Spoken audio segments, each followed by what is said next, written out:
단식이 변하여 노래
안녕하세요. 행복한 안식일입니다. 저는 앞으로 여러분들과 함께 이 예수님의 비유를 살펴보려고 합니다. 예수님께서는 비유를 통해서 이 천국을 말씀하시기도 하시고 하나님의 마음을 표현하기도 하셨죠. 한마디로 비유라는 것은 하늘에 있는 것을 이 땅에 있는 것들을 통해 설명하신 것입니다. 그런 의미에서 우리가 앞으로 살펴볼 예수님의 비유를 통해서 하나님에 대한 보다 분명한 이해와 또 하늘을 향한 소망이 더 커지게 되기를 바랍니다. 오늘은 예수님의 비유 중에서 우리가 너무나도 잘 아는 비유죠. 바로 탕자의 비유를 살펴보려고 합니다. 부모가 생각하는 부모는 어떤 사람일까요? 자녀를 바른 길로 지도하고 교육하는 사람. 그래서 늘 자녀들에게 훈계하고 가르치며 때로는 매를 들기도 하는 사람으로 생각합니다. 그렇다면 바꾸어서 자녀가 생각하는 부모는 어떤 사람일까요? 이 자식 입장에서 볼 때 부모는 부모의 선택을 강요하고 옳고 그름의 기준이 되려고 하는 사람으로 느껴지기도 합니다. 제 자녀들도 종종 하는 이야기가 왜 아빠 맘대로 해요? 라는 말인데요. 아이들이 하루 종일 밖에서 놀다가 집에 저녁에 들어오면 가장 하기 싫어하는 일이 있습니다. 그게 뭘까요? 바로 씻는 것입니다. 특히 머리 감는 것을 되게 싫어하는데요. 아이들이 늘 하는 말이 아빠 나 내일 감겠어요. 내일 감을게요. 라고 이야기를 합니다. 그러면 아빠의 대답은 늘 똑같죠. 지금 감아라. 이렇게 시작된 대화는 계속 이어집니다. 왜 그래야 되냐. 어차피 내일도 땀을 흘릴 거니까 내일 감겠다. 그러면 저는 하루 종일 땀을 흘렸고 놀았으니 씻어야 된다. 그러면 아이들 대답하죠. 아니다. 지금 다 말랐다. 대화가 이제 이 정도 진행이 되면 그 다음에는 이제 명령으로 들어갑니다. 셋셀 동안 얼른 옷 벗고 들어가. 그러면 이제 아이는 억지로 샤워장에 들어가면서 이 한마디를 던집니다. 왜 아빠는 아빠 맘대로만 해요? 부모가 보기에 너무나도 당연하고 가장 좋은 선택이지만 자식들이 볼 때에는 그게 강제이고 독재이며 자유의 억압처럼 느껴지기도 한다는 것입니다.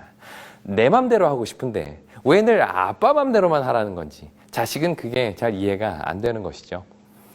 여러분들은 어떠십니까? 혹시 자녀의 입장에 있는 분이 계시다면 여러분들도 혹시 부모로부터 강요당하고 자신의 선택권을 박탈당하고 있다고 생각한 적이 없으신가요? 대학을 선택하고 전공을 결정하는 일에 얼마나 여러분들의 선택이 반영되었습니까? 직장을 구하고 연애를 하고 결혼을 하는 일에 여러분은 얼마나 주도적인 선택을 했느냐는 것입니다. 혹시 여러분이 부모 입장이라면 바꿔서 얼마나 자녀들의 선택을 존중해 주셨습니까?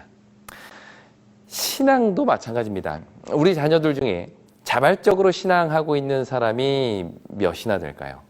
제가 대학에 있다 보니까 고등학생까지는 교회 잘 다니던 친구들이 대학에 오면 신앙을 버리는 학생들을 종종 만납니다.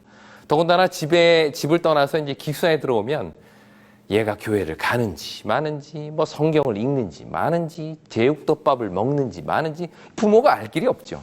부모를 떠나자 자녀에게는 자유가 생기고 선택이 보장이 됩니다. 바로 그때 나는, 내 자녀는 어떤 선택을 하게 될까요? 나 스스로가 선택의 주체가 되는 순간 우리는 무엇을 선택하게 될까요? 오늘은 이 탕자의 비유를 통해서 그 선택의 중요성에 대해서 생각해 보려고 합니다. 특히 이 비유를 아버지나 혹은 제3자의 입장이 아닌 탕자 본인의 입장에서 다시 읽어봄으로써 선택에 대한 새로운 이해를 하게 되기를 바랍니다. 그럼 우리 누가복음 15장 11절부터 13절까지 있는 말씀을 함께 보시겠습니다. 또 이르시되 어떤 사람에게 두 아들이 있는데 그 둘째가 아버지에게 말하되 아버지여 재산 중에서 내게 돌아올 분깃을 내게 주소서 하는지라. 아버지가 그 살림을 각각 나누어 주었더니 후에 며칠이 안 되어 둘째 아들이 재물을 다 모아가지고 먼 나라에 가 거기서 허랑방탕하여 그 재산을 낭비하더니. 이 비유는 어떤 사람의 둘째 아들 이야기로 시작이 됩니다. 이 둘째 아들이라는 말에는 크게 두 가지 의미가 담겨 있는데요. 첫째는 아버지의 아들이라는 것입니다. 이 말은 독립적이지 못한 존재라는 뜻이죠.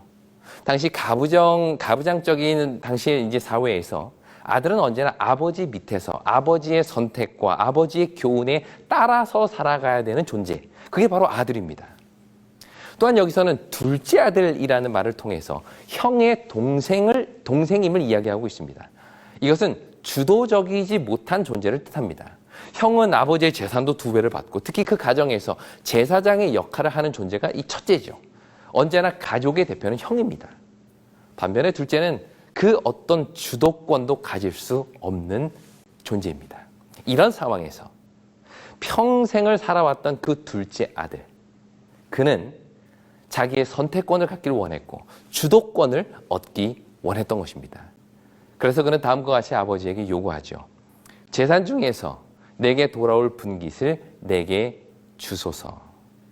여기서 그는 아버지의 재산을 달라고 요구하지 않습니다. 당당하게 자기의 것을 요구하죠.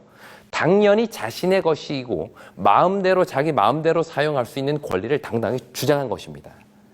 지금까지는 아버지의 것으로서 아버지의 허락하에서만 사용할 수 있었다면 이제부터는 내 분깃을 아버지의 선택이 아닌 나의 선택대로 사용해 보겠다는 선언을 한 것입니다. 여기 성경에 보면 내게 주소서라는 표현이 나오는데요. 이 표현은 헬라어 원어를 보면 명령형으로 되어 있습니다. 내게 주실 수 있습니까? 라고 정중하게 요청하고 묻는 것이 아니라 당장 내놓으십시오 라는 뜻입니다. 이것은 둘째 아들의 입장에서 볼 때 놀라운 도전이죠. 이 요구는 그동안 아버지 밑에서, 형 밑에서 선택권과 주도권을 다 빼앗긴 채 살아갔던 둘째가 마침내 자신의 것을 찾겠다는 의지의 표현이요, 내 것을 내 뜻대로 사용하겠다는 독립선언입니다. 한마디로 자신의 삶의 주체성을 찾겠다는 그의 다짐인 것이죠. 주체성이라는 게 뭘까요? 내가 내 삶의 주인이 되겠다는 것입니다. 자신이 꿈꾸는 미래를 이루기 위해서 내가 주인이 되어 선택하고 결정하고 살아가겠다는 것. 이게 바로 자기 주체적인 삶이죠. 둘째 아들은 바로 그러한 삶을 살고 싶었던 것입니다. 이렇게 해서 둘째 아들의 나를 찾아 떠나는 여행이 시작이 됩니다. 그는 어디로 갔을까요? 13절에 보면 며칠이 안 되어 먼 나라로 갔다라고 말합니다. 그의 실행은 며칠 안에 이루어질 정도로 단호했고 의지는 분명했습니다. 그는 아버지를 떠났고 아버지의 나라를 떠났고 더 나아가서 아버지의 하나님을 떠납니다. 당시 먼 나라라는 것은 이방 나라를 의미하죠. 그곳에는 한마디로 여호와 하나님이 없는 곳, 그분의 낯을 피할 수 있는 곳, 그게 바로 먼 나라입니다. 마치 요나가 여호와의 낯을 피하여 다시스로 가려고 했던 것처럼 둘째 아들의 먼 나라 여행은 그동안 자신을 구속해왔던 모든 것에서 벗어나서 내가 선택하고 내가 결정하고 내가 내 삶의 주체가 되는 삶을 찾아가는 그의 여행이었던 것입니다. 그렇다면 그곳에서의 삶은 어땠을까요? 본문은 그 아들의 삶을 2단어로 표현하는데요. 허랑방탕이라는 단어와 낭비라는 이 2가지 단어입니다. 먼저 이 허랑방탕이라는 말은요, 단순한 어떤 씀씀이가 해픈 것을 이야기하는 것이 아니라 도덕적 평가까지도 포함하고 있는 단어입니다. 이 둘째 아들이 돌아왔을 때 형이 그런 얘기를 하죠. 아버지의 살림을 창기들과 함께 삼켜버린 이 아들. 그 말처럼 본문은 이 둘째가 돈을 옳지 못한 일에 썼다라고 이야기를 합니다. 그의 삶을 나타내는 2번째 단어는 낭비인데요. 이것도 역시 돈을 가치 없이 써버렸다는 것을 뜻합니다. 쓰지 말아야 할 곳에 썼다는 것이죠. 그러나 허랑방탕이라는 말이나 낭비라는 것은 사실 제3자의 입장에서 본 관점입니다. 무슨 얘기인가 하면 둘째 아들 본인에게는 자기가 쓴 이 모든 것은 낭비가 아니라 소비였습니다. 자신이 가치 있다고 생각한 것을 얻기 위해 돈을 쓴 것이죠.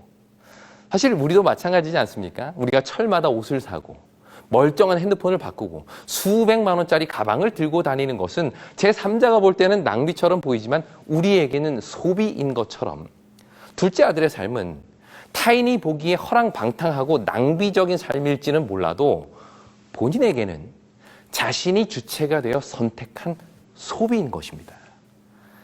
흔히 자본주의에서 소비는 미덕이다라고 말하죠.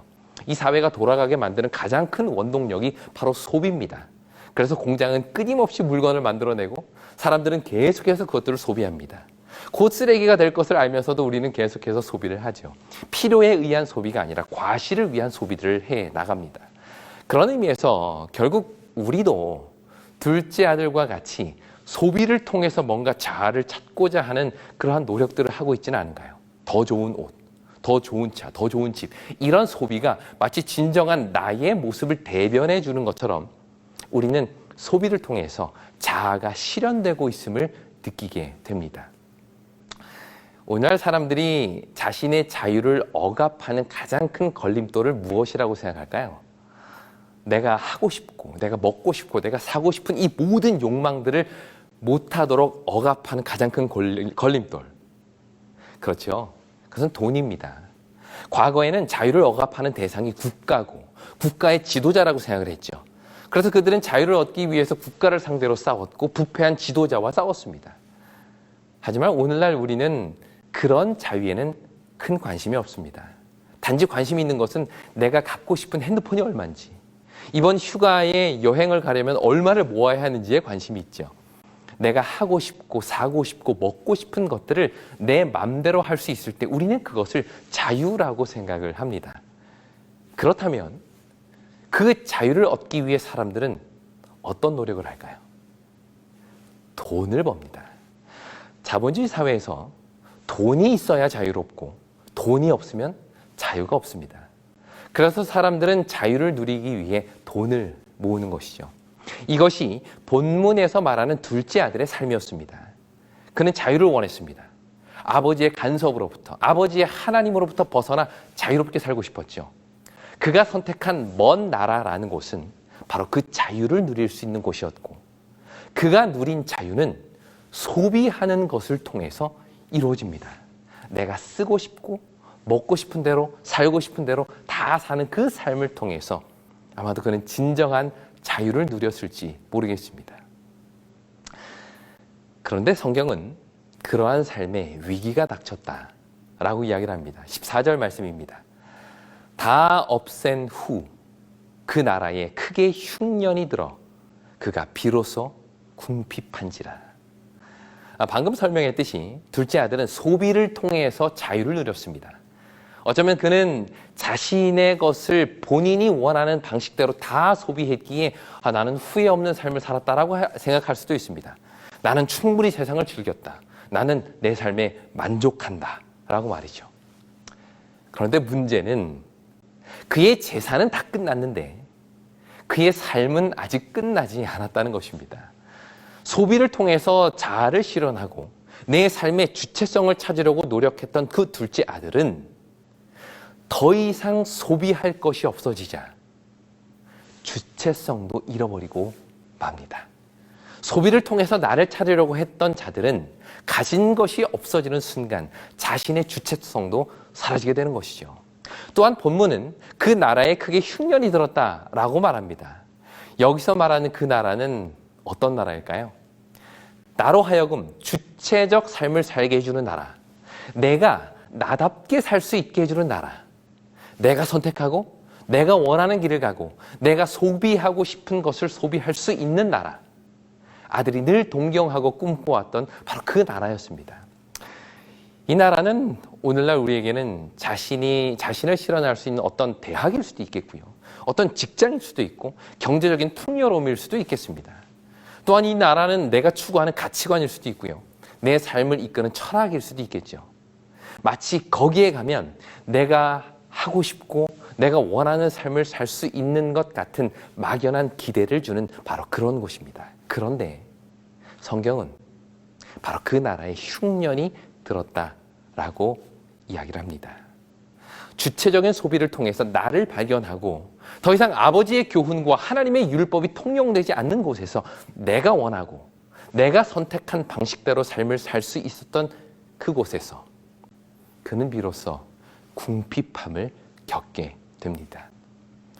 그렇게 되자 이 둘째 아들은 이렇게 행동하죠. 15절과 16절입니다.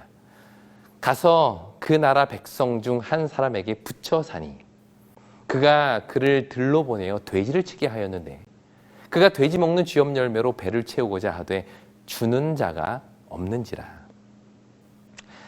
궁핍함을 맞게 된 둘째 아들이 할 수 있는 선택은 오직 하나, 누군가에게 붙여 사는 것이었습니다. 붙여 산다는 말은 누군가에게 예속된 상태를 의미하는데요. 이것은 스스로 살 수 없는 상태를 의미합니다. 누군가에게 붙여 그가 주는 밥을 먹고 그가 시키는 일을 해야만 비로소 살 수 있는 존재가 된 것이죠. 한마디로 주체성이 완전히 사라진 상태가 된 것입니다. 주체성을 찾기 위해 떠난 그가 또다시 누군가의 손 안으로 들어오게 된 것입니다. 본문은 이것을 품꾼이라고 표현을 합니다. 품꾼이 된 사람의 삶은 어떤 것일까요? 본문은 그것을 세 가지로 표현을 합니다. 첫째는 15절에 그가 그를 들러 보내요 라고 말합니다. 그는 주인이 보내면 갈 수밖에 없는 존재가 된 것입니다. 자신이 스스로 주인이 되는 주체적인 삶에서 그 삶을 찾아서 떠난 이 둘째 아들은 결국 또다시 누군가의 명령에 따라 보내면 갈 수밖에 없는 존재로 전락해버렸다라고 본문은 우리에게 이야기를 하죠. 두 번째 표현은 돼지를 치게 하였는데 라는 표현입니다. 본문은 아들이 돼지를 쳤다라고 말하지 않고 돼지를 치게 하였다라고 말합니다. 이게 무슨 차이일까요? 자의는 사라지고 타의에 의해서 움직이는 존재가 됐다는 말입니다. 내 돈줄을 잡고 있는 사람의 손에 붙들려서 지극히 수동적인 삶, 타의적 삶을 살게 되었다는 표현이죠. 왜 하필 본문은 돼지를 치게 했다라고 이야기할까요? 그렇습니다. 유대인들에게 돼지는 부정한 짐승이죠. 그런데 둘째 아들은 자신이 가장 혐오하고 하기 싫어하는 그 일을 주인이 시키니까, 주인이 하라고 하니까 어쩔 수 없이 하게 된 상태가 되었다는 것입니다. 그리고 세 번째로 배를 채우고자 하되 주는 자가 없는지라 라고 말합니다. 채우고자 하는 것은 개인 본인의 욕망을 의미합니다. 내가 원하고 바라고 추구하는 것이 바로 배를 채우고자 하는 상태죠. 하지만 그 욕구는 누군가가 주어야 채울 수 있었습니다. 스스로 자기의 허기를 채울 수 없는 상태가 되었다는 말이죠. 이 아들에게 주어진 것은 아무것도 없었습니다. 본인의 허기를 채우고자 하는 욕구가 있었지만 아무도 그에게 주는 자가 없었기 때문이죠. 결국 그는 주체적인 존재가 아닌 철저히 의존적인 존재로 전락해버렸다고 성경은 이야기합니다. 자, 지금까지 내용을 한번 정리해 보겠습니다. 집을 떠나기 전에 둘째 아들은 어떤 존재였을까요? 첫째로 그는 아버지의 아들로서 독립적이지 못한 존재였고 그는 형의 동생으로서 주도적이지 못한 존재였습니다. 독립적이지 못하고 주도적이지 못했던 이 둘째 아들은 자기 주도적인 삶, 자신이 주체가 되는 삶, 진정한 나를 찾는 삶을 위해 먼 나라로 여행을 떠납니다. 거기서 그는 소비라는 형태를 가지고 자기를 찾고자 했죠. 하지만 소유가 다 사라지자 주체성도 사라집니다. 그리하여 둘째 아들은 누군가에 붙여 살 수밖에 없는 존재가 된 것이죠. 주인이 보내는 대로 가고 주인이 시키는 대로 일하고 주인이 주는 대로 먹을 수밖에 없는 매우 수동적인 존재가 되어버린 것입니다. 그렇다면 이렇게 가난한 품꾼이 되어버린 둘째 아들, 그가 간절히 바라고 희망한 것은 무엇일까요? 17절은 이렇게 이야기를 합니다. 이에 스스로 돌이켜 이르되 내 아버지에게는 양식이 풍족한 품꾼이 얼마나 많은가. 나는 여기서 줄여 죽는구나. 가난한 품꾼의 소망은 다시 아들이 되는 것이 아닙니다. 그의 꿈은 풍족한 품꾼이 되는 것이었죠. 주체적인 삶을 살기 위해 먼 길을 떠났던 그 아들은 결국 그 길 끝에서 궁핍함을 경험하고 마침내 가난한 품꾼이 됩니다. 그런 가난한 품꾼의 유일한 희망은 풍족한 품꾼이 되는 것이었죠. 힘든 일을 시켜도 좋고 일주일에 7일을 다 일해도 좋고 새벽에 나갔다가 밤늦게 들어와도 좋고 어떤 일이든 시키는지 다 할 수 있다는 것입니다. 뭐만 하면 내 삶을 풍족하게만 해주면, 마치 오늘날 돈만 많이 주면 나는 어떤 일이든 남이 시키는 대로 다 살 수 있다라고 말하는 사람들처럼 말입니다.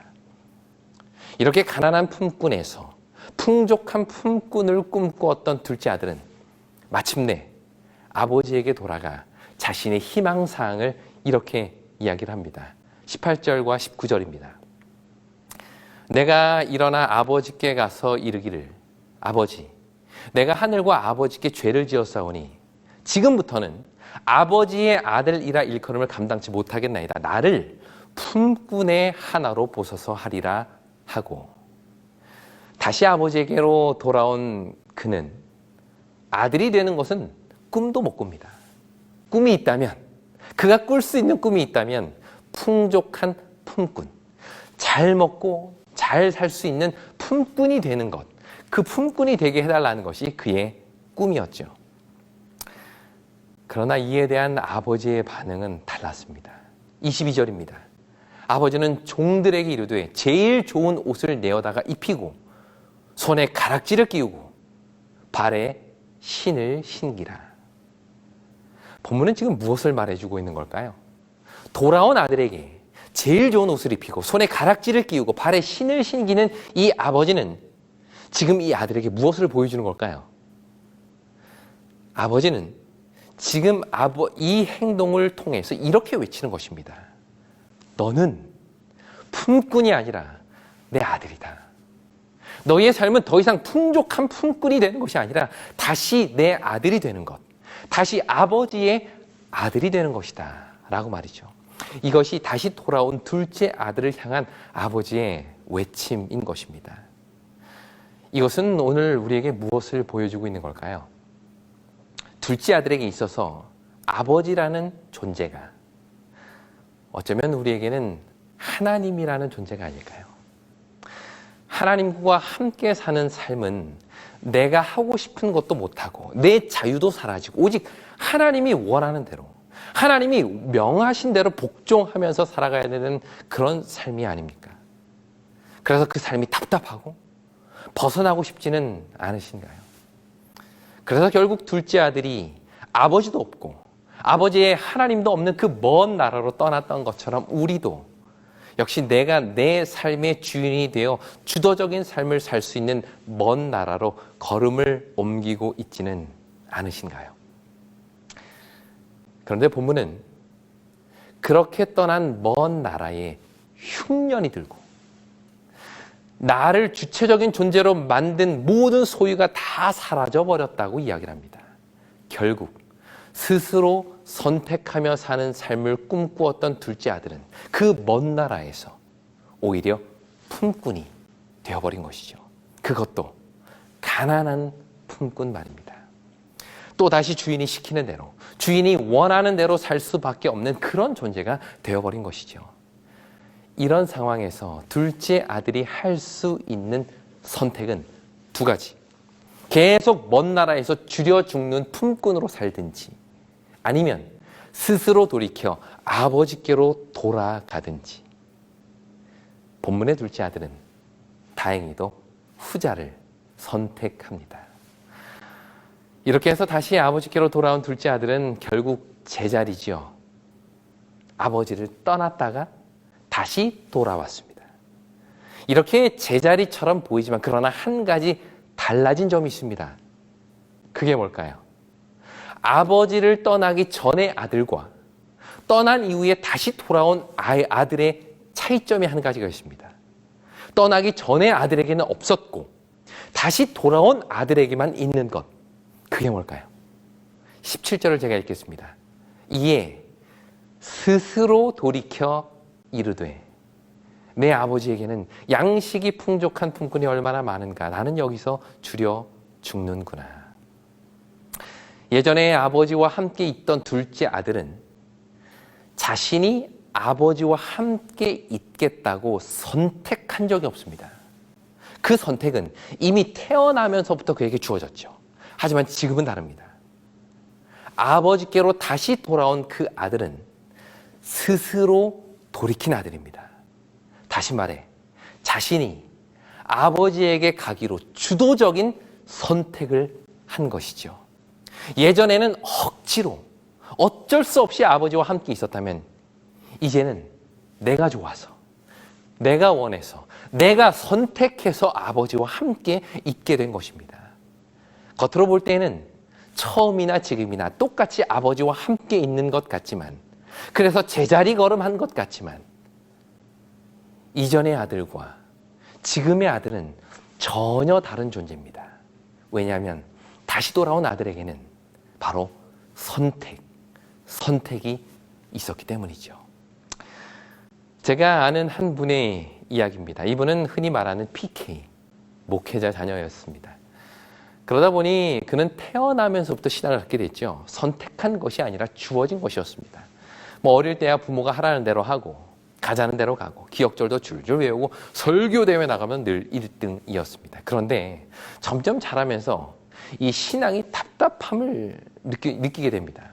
뭐 하나 결정할 때에도 내가 원하는 게 아니라 늘 하나님의 뜻이 무엇인지 찾아야 하는 것이죠. 그게 싫었습니다.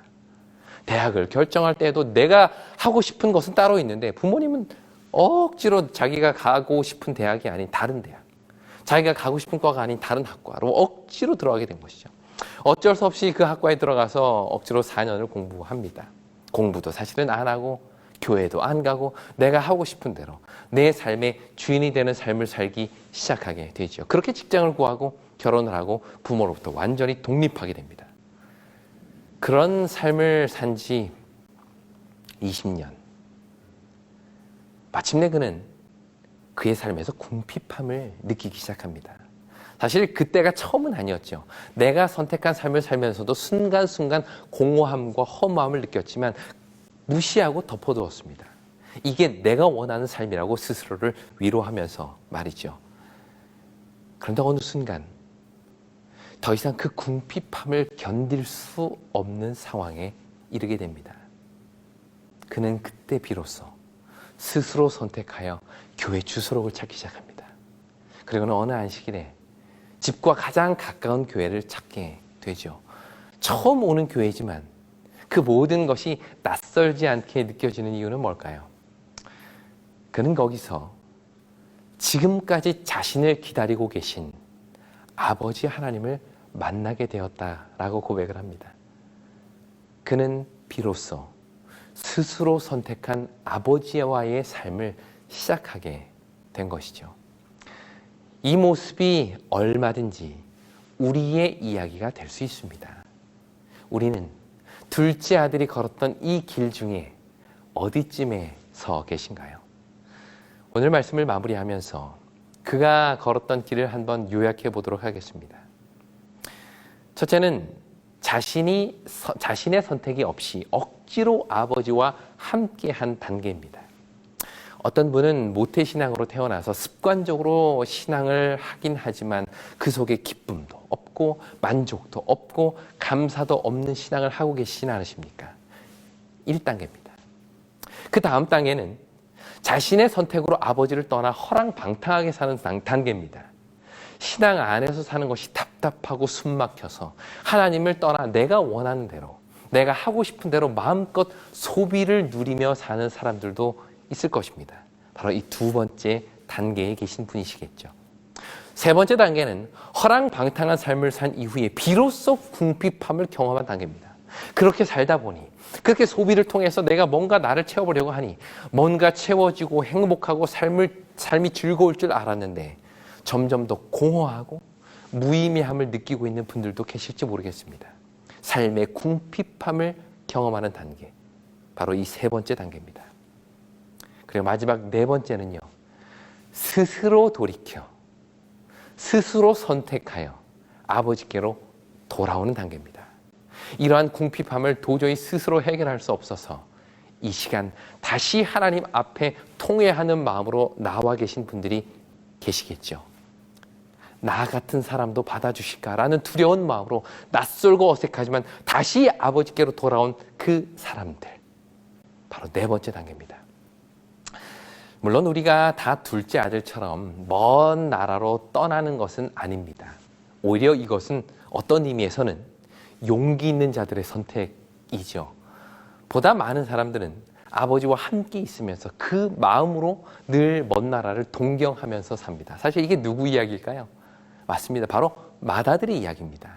이 비유, 탕자의 비유의 후반부에 가면 맏아들의 이야기가 나오는데 그 이야기는 다음 시간에 나를 찾아 떠나는 여행 2라는 제목으로 자세히 여러분들과 나누도록 하겠습니다. 오늘 설교를 마무리하면서 저는 여러분께 묻고 싶습니다. 진정한 주체성이란 무엇일까요? 오늘 본문은 우리에게 말합니다. 진정한 자유는 바로 아들이 되는 것입니다. 아들의 삶을 살기로 선택하는 것. 이것이 가장 주체적인 삶입니다. 그 선택의 시간이 오늘 우리에게도 있게 되기를 간절히 바랍니다. 지금까지는 부모의 하나님, 가족의 하나님, 내 아내의 하나님, 혹은 시부모의 하나님 아래 살아왔다면 이제는 내가 선택한 하나님을 만나게 되기를 간절히 바랍니다. 그 여행 끝에 우리를 기다리고 계시는 아버지 하나님을 만나는 놀라운 이야기가 우리의 각자의 삶에서 펼쳐지게 되기를 간절히 바라면서 오늘 말씀을 마치겠습니다. 하늘에 계신 아버지 하나님, 여전히 우리를 기다려주시고 우리가 선택하여 스스로 돌이키고 돌아올 때까지 기다려주시니 그 은혜를 감사드립니다. 혹 우리 중에 여전히 선택 없이 누군가의 하나님을 따라 살아가는 사람들이 있다면 주님, 오늘 이 말씀을 통하여 자신이 선택한 하나님을 찾게 하시고 그 하나님을 만나게 하시고 그 하나님 안에서 진정한 행복을 누리는 삶을 살게 인도하여 주시옵소서. 사랑이신 예수님의 이름으로 기도드립니다.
하늘에 계신 우리 아버지여, 이름이 거룩히 여김을 받으시오며 나라에 임하옵시며 뜻이 하늘에서 이룬 것 같이 땅에서도 이루어지이다.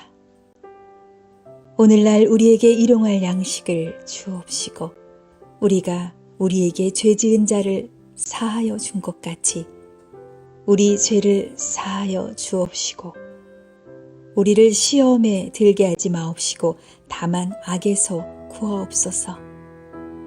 대개 나라와 권세와 영광이 아버지께 영원히 있사옵나이다.